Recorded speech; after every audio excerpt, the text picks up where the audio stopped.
मेरे प्यारे देशवासियों, नमस्कार।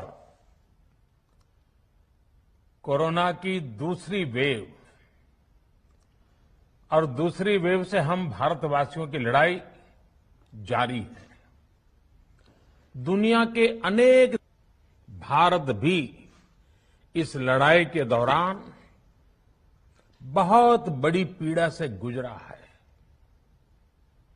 हम में से कई लोगों ने अपने परिजनों को, अपने परिचितों को खोया है। ऐसे सभी परिवारों के साथ मेरी पूरी संवेदनाएं हैं। साथियों, बीते 100 वर्षों में आई ये सबसे बड़ी महामारी है, त्रासदी है। इस तरह की महामारी आधुनिक विश्व ने न देखी थी, न अनुभव की थी। इतनी बड़ी वैश्विक महामारी से हमारा देश कई मोर्चों पर एक साथ लड़ा है। कोविड अस्पताल बनाने से लेकर आईसीयू बेड्स की संख्या बढ़ानी हो, भारत में वेंटिलेटर बनाने से लेकर टेस्टिंग लैब्स का एक बहुत बड़ा नेटवर्क तैयार करना हो, कोविड से लड़ने के लिए बीते 1.25 साल में ही देश में एक नया हेल्थ इंफ्रास्ट्रक्चर तैयार किया गया है। सेकंड वेव के दौरान अप्रैल और मई के महीने में भारत में मेडिकल ऑक्सीजन की डिमांड अकल्पनीय रूप से बढ़ गई थी। भारत के इतिहास में कभी भी इतनी मात्रा में मेडिकल ऑक्सीजन की जरूरत कभी भी महसूस नहीं की गई। इस जरूरत को पूरा करने के लिए युद्ध स्तर पर काम किया गया। सरकार के सभी तंत्र लगे।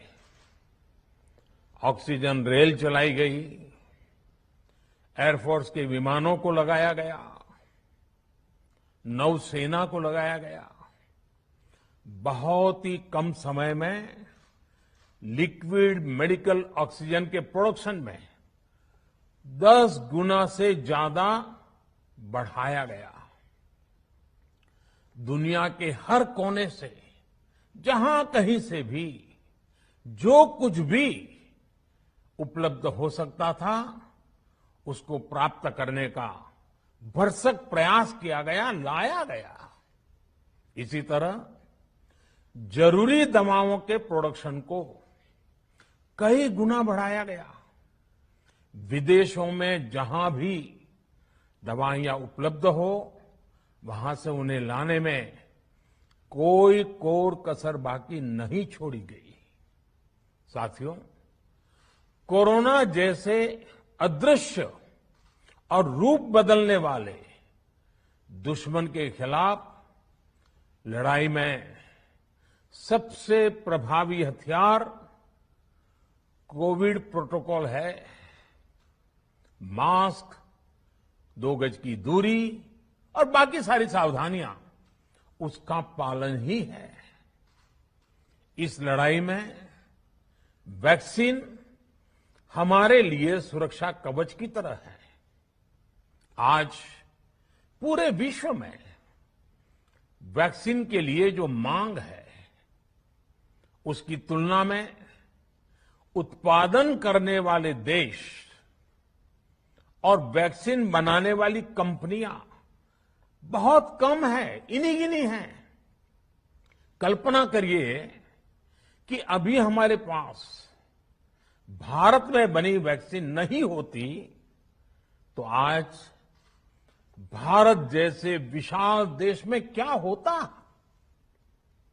आप पिछले 50-60 साल का इतिहास देखेंगे तो पता चलेगा कि भारत को विदेशों से वैक्सीन प्राप्त करने में दशकों लग जाते थे।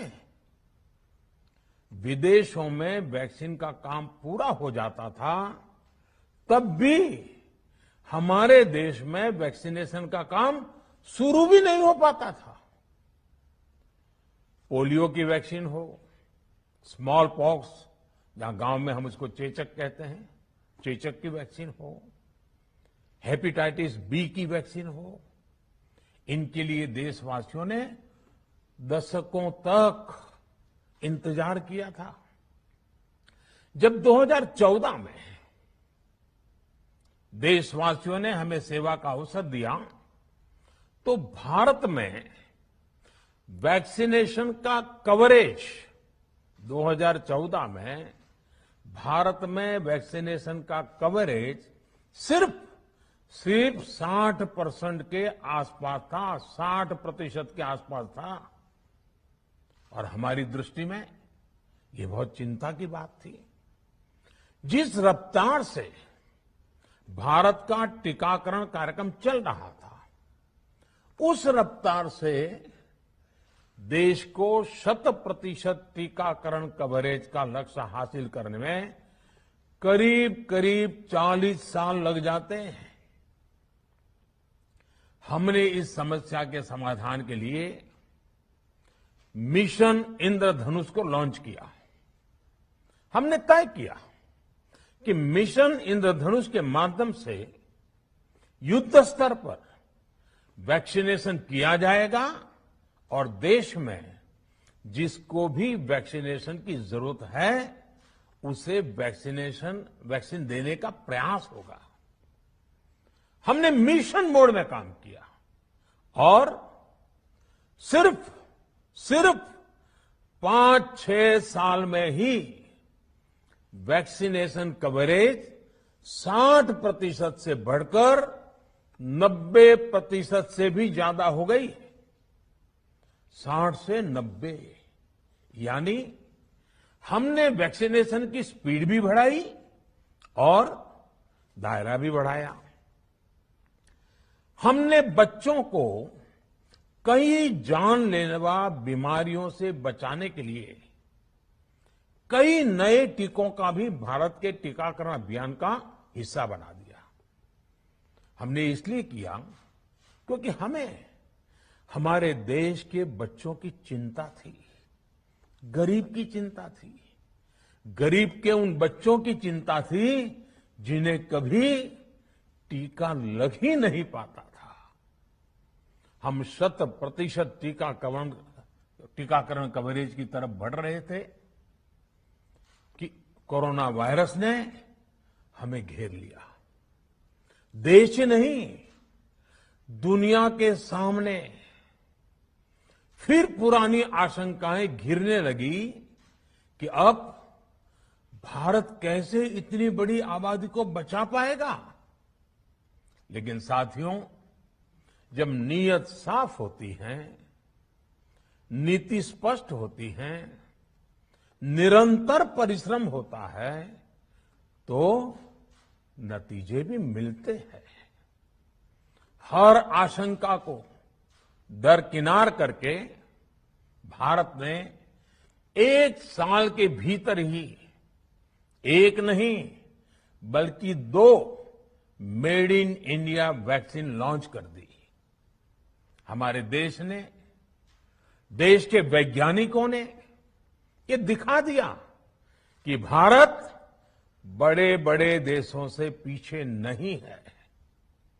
आज जब मैं आपसे बात कर रहा हूं तो देश में 23 करोड़ से ज्यादा वैक्सीन की डोज दी जा चुकी है।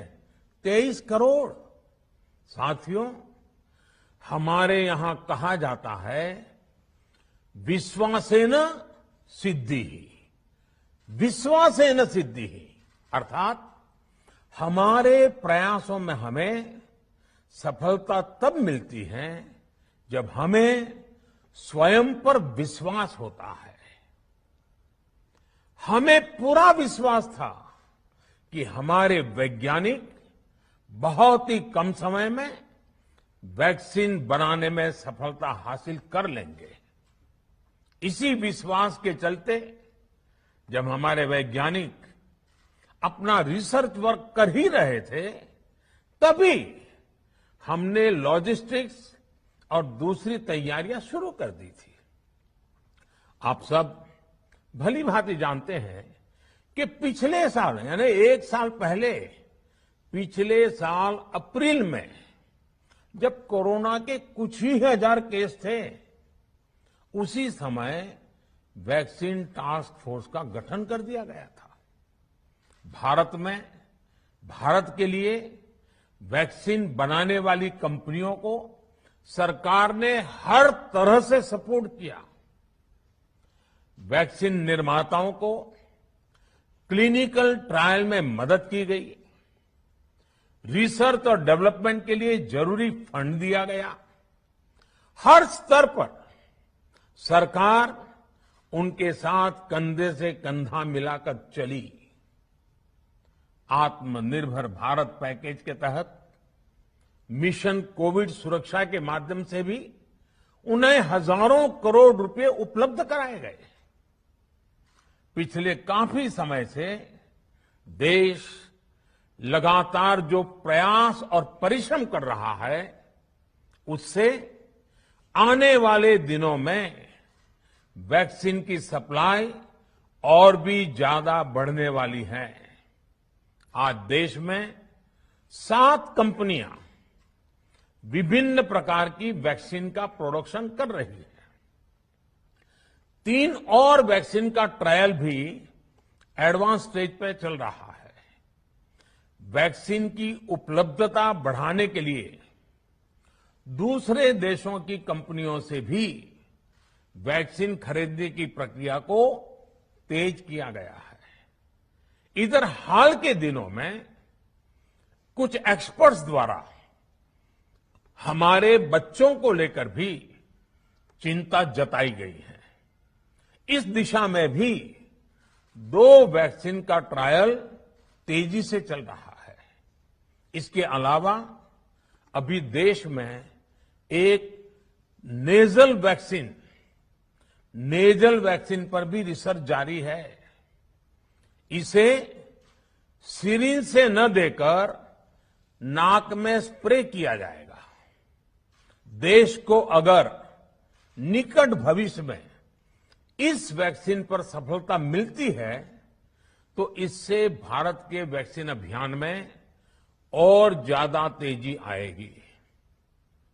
साथियों, इतने कम समय में वैक्सीन बनाना अपने आप में पूरी मानवता के लिए बहुत बड़ी उपलब्धि है, लेकिन इसकी अपनी सीमाएं भी हैं। वैक्सीन बनने के बाद भी दुनिया के बहुत कम देशों में वैक्सीनेशन प्रारंभ हुआ और ज्यादातर समृद्ध देशों में ही शुरू हुआ। WHO ने वैक्सीनेशन को लेकर गाइडलाइंस दी। वैज्ञानिकों ने वैक्सीनेशन की रूपरेखा रखी और भारत ने भी जो अन्य देशों की बेस्ट प्रैक्टिसेस थी, विश्व स्वास्थ्य संगठन WHO के मानक थे, उसी आधार पर चरणबद्ध तरीके से वैक्सीनेशन करना तय किया।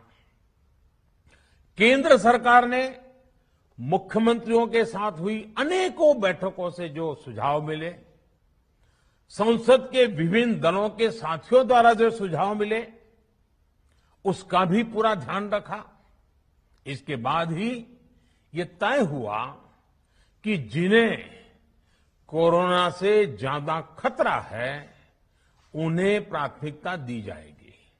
इसलिए ही हेल्थ वर्कर्स, फ्रंटलाइन वर्कर्स, 60 वर्ष की आयु से ज्यादा के नागरिक, बीमारियों से ग्रसित 45 वर्ष से ज्यादा आयु के नागरिक, इन सभी को वैक्सीन पहले लगनी शुरू हुई है। आप कल्पना कर सकते हैं कि अगर कोरोना की दूसरी वेव से पहले हमारे फ्रंटलाइन वर्कर्स को वैक्सीन नहीं लगी होती तो क्या होता? सोचिए, हमारे डॉक्टर्स, नर्सिंग स्टाफ को वैक्सीन ना लगी तो क्या होता? अस्पतालों में सफाई करने वाले हमारे भाई बहनों को, एम्बुलेंस के हमारे ड्राइवर्स भाई बहनों को वैक्सीन ना लगी होती तो क्या होता? ज्यादा से ज्यादा हेल्थ वर्कर्स को वैक्सीनेशन होने की वजह से ही वो निश्चिंत होकर दूसरों की सेवा में लग पाए, लाखों देशवासियों का जीवन बचा पाए। लेकिन देश में कम होते कोरोना के मामलों के बीच केंद्र सरकार के सामने अलग अलग सुझाव भी आने लगे, भिन्न भिन्न मांगे होने लगी, पूछा जाने लगा, सब कुछ भारत सरकार ही क्यों तय कर रही है? राज्य सरकारों को छूट क्यों नहीं दी जा रही है? राज्य सरकारों को लॉकडाउन की छूट क्यों नहीं मिल रही है? One size does not fit all जैसी बातें भी कही गई। दलील ये दी गई कि संविधान में चूंकि हेल्थ, आरोग्य प्रमुख रूप से राज्य का विषय है, इसलिए अच्छा है कि सब राज्य ही करें। इसलिए इस दिशा में एक शुरुआत की गई। भारत सरकार ने एक बृहद गाइडलाइन बनाकर राज्यों को दी ताकि राज्य अपनी आवश्यकता और सुविधा के अनुसार काम कर सके। स्थानीय स्तर पर कोरोना कर्फ्यू लगाना हो, माइक्रो कंटेनमेंट जोन बनाना हो, इलाज से जुड़ी व्यवस्थाएं हो, भारत सरकार ने राज्यों की इन मांगों को स्वीकार किया। साथियों, इस साल 16 जनवरी से शुरू होकर अप्रैल महीने के अंत तक भारत का वैक्सीनेशन कार्यक्रम मुख्यतः केंद्र सरकार की देखरेख में ही चला। सभी को मुफ्त वैक्सीन लगाने के मार्ग पर देश आगे बढ़ रहा था। देश के नागरिक भी अनुशासन का पालन करते हुए अपनी बारी आने पर वैक्सीन लगवा रहे थे। इस बीच कई राज्य सरकारों ने फिर कहा कि वैक्सीन का काम डिसेंट्रलाइज किया जाए और राज्यों पर छोड़ दिया जाए। तरह तरह के स्वर उठे, जैसे कि वैक्सीनेशन के लिए एज ग्रुप क्यों बनाए गए। दूसरी तरफ किसी ने कहा कि उम्र की सीमा आखिर केंद्र सरकार ही क्यों तय करे। कुछ आवाजें तो ऐसी भी उठी कि बुजुर्गों का वैक्सीनेशन पहले क्यों हो रहा है। भांति भांति के दबाव भी बनाए गए। देश के मीडिया के एक वर्ग ने इसे कैंपेन के रूप में भी चलाया। साथियों, काफी चिंतन मनन के बाद इस बात पर सहमति बनी कि राज्य सरकारें अपनी तरफ से भी प्रयास करना चाहती हैं, तो भारत सरकार को क्यों इतराज हो और भारत सरकार इतराज क्यों करे। राज्यों की इस मांग को देखते हुए, उनके आग्रह को ध्यान में रखते हुए 16 जनवरी से जो व्यवस्था चली आ रही थी, उसमें प्रयोग के तौर पर एक बदलाव किया गया। हमने सोचा कि राज्य ये मांग कर रहे हैं, उनका उत्साह है, तो चलो भाई 25% का काम उन्हीं को सुपुर्द कर दिया जाए, उन्हीं को दे दिया जाए। स्वाभाविक है 1 मई से राज्यों को 25% काम उनके हवाले कर दिया गया। उसे पूरा करने के लिए उन्होंने अपने अपने तरीके से प्रयास भी किए। इतने बड़े काम में किस तरह की कठिनाइयां आती हैं, ये भी उनके ध्यान में आने लगा। उनको पता चला पूरी दुनिया में वैक्सीन की क्या स्थिति है, इसकी सच्चाई से भी राज्य परिचित हुए। और हमने देखा, एक तरफ मई में सेकेंड वेव, दूसरी तरफ वैक्सीन के लिए लोगों का बढ़ता रुझान, और तीसरी तरफ राज्य सरकारों की कठिनाइयां। मई में 2 सप्ताह बीतते बीतते कुछ राज्य खुले मन से ये कहने लगे कि पहले वाली व्यवस्था ही अच्छी थी। धीरे धीरे इसमें कई राज्य सरकारें जुड़ती चली गई। वैक्सीन का काम राज्यों पर छोड़ा जाए, जो इसकी वकालत कर रहे थे उनके विचार भी बदलने लगे। एक अच्छी बात रही कि समय रहते राज्य पुनर्विचार की मांग के साथ फिर आगे आए।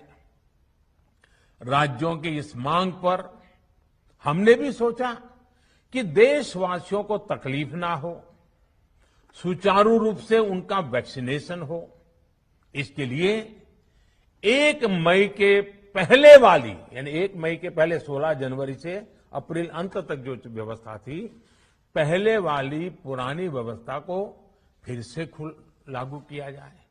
साथियों, आज ये निर्णय लिया गया है कि राज्यों के पास वैक्सीनेशन से जुड़ा जो 25% काम था, उसकी जिम्मेदारी भी भारत सरकार उठाएगी। ये व्यवस्था आने वाले 2 सप्ताह में लागू की जाएगी।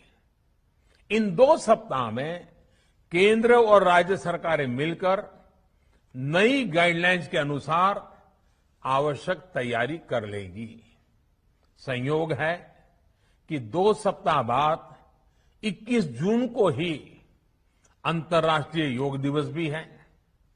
21 जून सोमवार से देश के हर राज्य में 18 वर्ष से ऊपर की उम्र के सभी नागरिकों के लिए भारत सरकार राज्यों को मुफ्त वैक्सीन मुहैया कराएगी।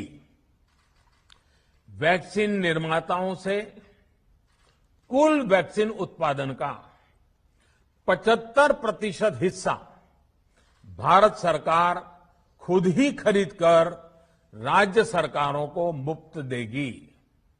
यानी देश की किसी भी राज्य सरकार को वैक्सीन पर कुछ भी खर्च नहीं करना होगा। अब तक देश के करोड़ों लोगों को मुफ्त वैक्सीन मिली है। अब 18 वर्ष की आयु के लोग भी इसमें जुड़ जाएंगे। सभी देशवासियों के लिए भारत सरकार ही मुफ्त वैक्सीन उपलब्ध करवाएगी।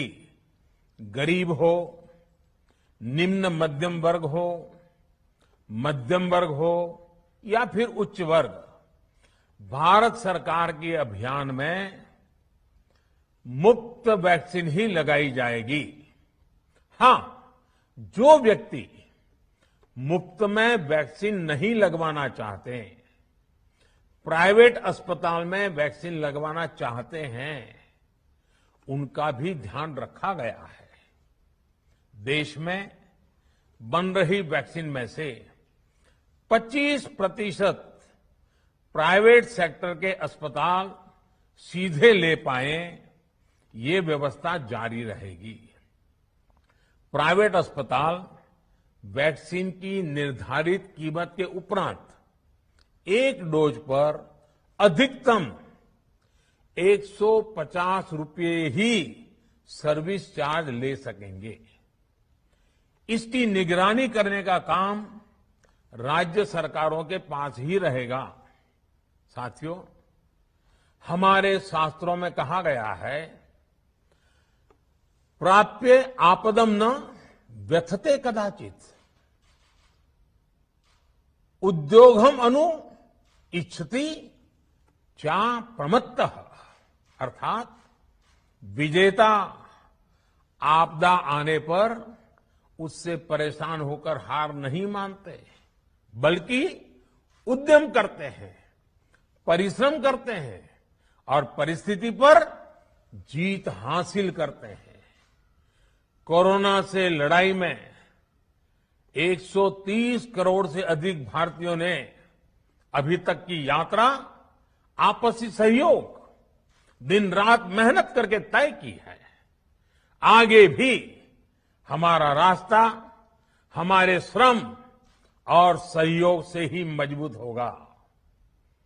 हम वैक्सीन प्राप्त करने की गति भी बढ़ाएंगे और वैक्सीनेशन अभियान को भी और गति देंगे।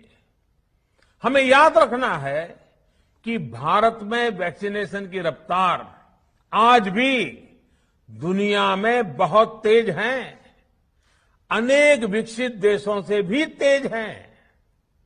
हमने जो टेक्नोलॉजी प्लेटफॉर्म बनाया है कोविन, उसकी भी पूरी दुनिया में चर्चा हो रही है। अनेक देशों ने भारत के इस प्लेटफॉर्म को इस्तेमाल करने में रुचि भी दिखाई है।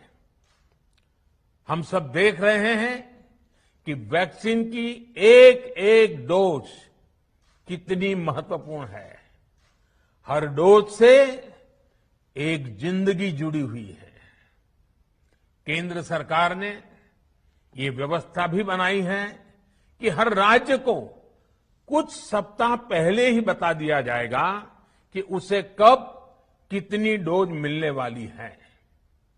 मानवता के इस पवित्र कार्य में वाद विवाद और राजनीतिक छींटाकशी से ऐसी बातों को कोई भी अच्छा नहीं मानता है।